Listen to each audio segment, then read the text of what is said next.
स्वागत है दोस्तों का यार स्टडी पॉइंट में। आज हम बात करने वाले दही वाली मगम्मा। स्पेशल टेस्ट दही वाली मगम्मा के ऊपर होने जा रहा है।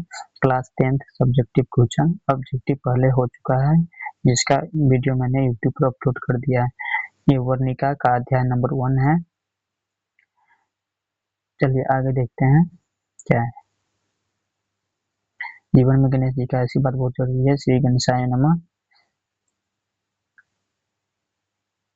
प्यारा सा मोटिवेशनल शायरी है, देखिएगा। कहते हैं, सफलता के लिए किसी भी खास समय का इंतजार मत करो, बल्कि अपने हर समय को खास बना लो।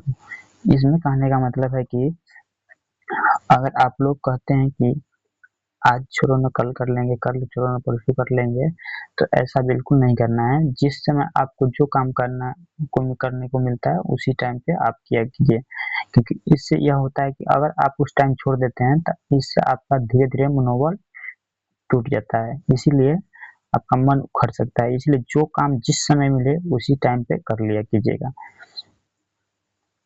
चलिए इस कहानी में देखिए, ये है मगम्मा।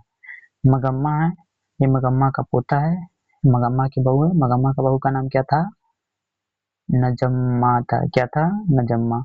ये इसका बेटा है, यानी नजम्मा का पति, मगम्मा का बेटा, मगम्मा का पोता।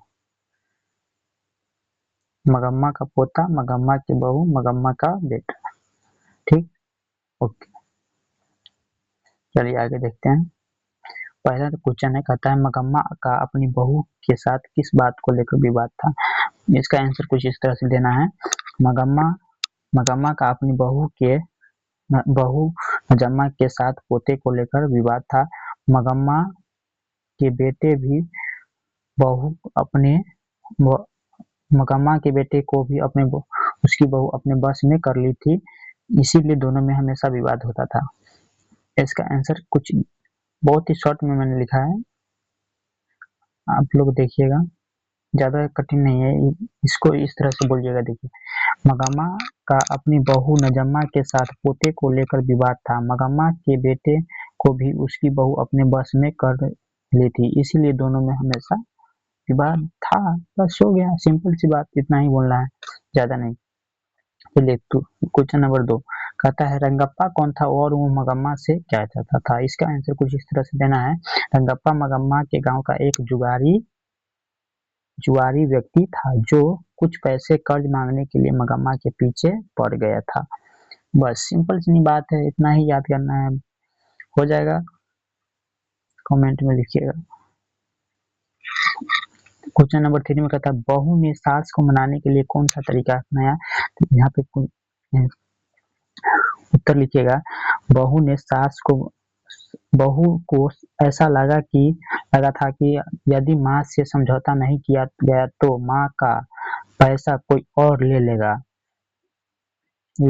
इसीलिए नजम्मा ने सास मगम्मा को मनाने के लिए अपने बेटे यानी मगम्मा के पोता सास के पास भेज दिया था, जिसके बाद दोनों में धीरे धीरे सास मान गई और दोनों मिल गई।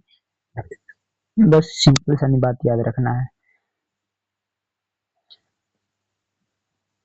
क्वेश्चन नंबर 4 में कहता है इस कहानी का कथावाचक कौन है, उसका परिचय दीजिए।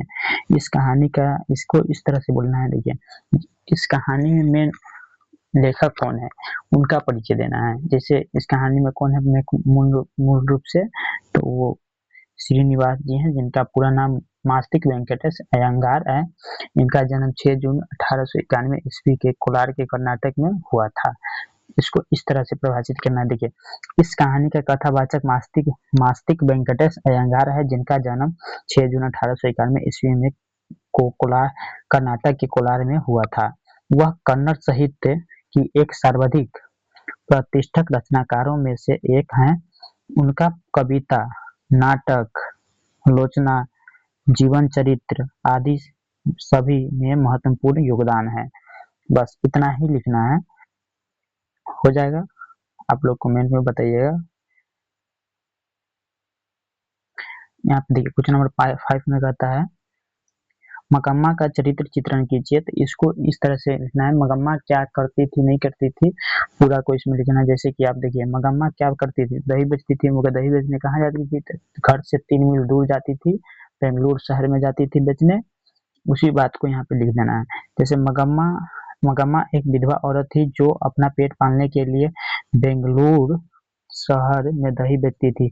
मगम्मा के साथ एक एक बेटा, एक बहू और एक पोता भी था। मगम्मा की अपनी बहू नजम्मा के साथ अच्छे संबंध नहीं थे। दोनों मगम्मा के बेटे पर अधिकार को लेकर लड़ते झगड़ते थे। इस कहानी में ऐसा मगम्मा बोल रही है कि मेरा बेटा है तो मेरा अधिकार होना चाहिए, और बहू बोलती है कि नहीं, मेरा पति है तो मेरा अधिकार होना चाहिए। अगर मान लीजिए ये गांव घर का सबसे संबंधित है, जैसे कि आप मानिए आपके घर में कोई भैया भाभी होंगे और माँ बोलेगी कि नहीं बेटा मुझे लेके यहाँ चलो, और आपकी भाभी बोलेगी कि नहीं मुझे लेकर इधर आप शॉपिंग कराने चलिए, चाहे घूमने चलिए, तो आपका भैया जो है भाभी की बात मानेगी। समझ गए? इसी तरह से इसमें लिखा गया है। तो इसीलिए अधिकार, मगम्मा बोलती कि नहीं मेरा अधिकार चलेगा, मेरा बेटा है, बहू बोलती है कि नहीं मेरा मेरा पति है तो मेरा अधिकार चलेगा। इसी बात को लेकर दोनों आपस में हमेशा लड़ते झगड़ते थे। चलिए आगे क्वेश्चन देखते हैं। 6 नंबर, दही वाली मगम्मा कहानी का सारांश प्रस्तुत कीजिए। सारांश में होता यह है कि जो भी बात होता है मुख्य रूप से उसको लिख देना होता है। जैसे इसका मुख्य रूप से किसके ऊपर है, तो मगम्मा है। कौन है? मगम्मा। मगम्मा का मेन हेडिंग में लिखना है। जैसे यह कहानी एक विधवा औरत मगम्मा की है जो अपना पेट जीवन यापन करने के लिए अपने गांव से 3 मील दूर दही बेचने जाती है। इस कहानी का मुख्य ये पात्र मगम्मा का एक बेटा, एक बहू और एक पोता।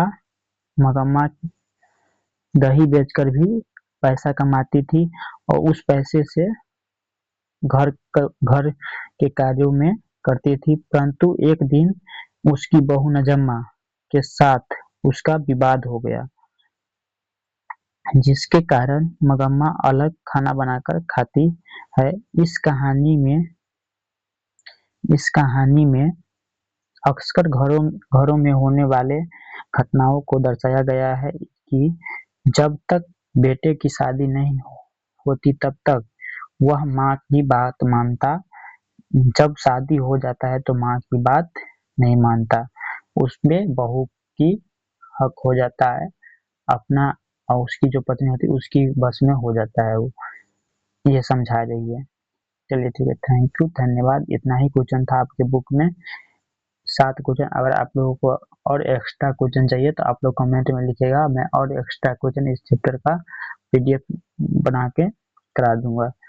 ठीक है, धन्यवाद, थैंक यू फॉर वॉचिंग। आप लोग मेरे साथ बने रहे इसके लिए धन्यवाद। आप लाइक सब्सक्राइब कर दीजिएगा, नहीं करते हैं, ठीक है, ओके, कमेंट कर दीजिएगा।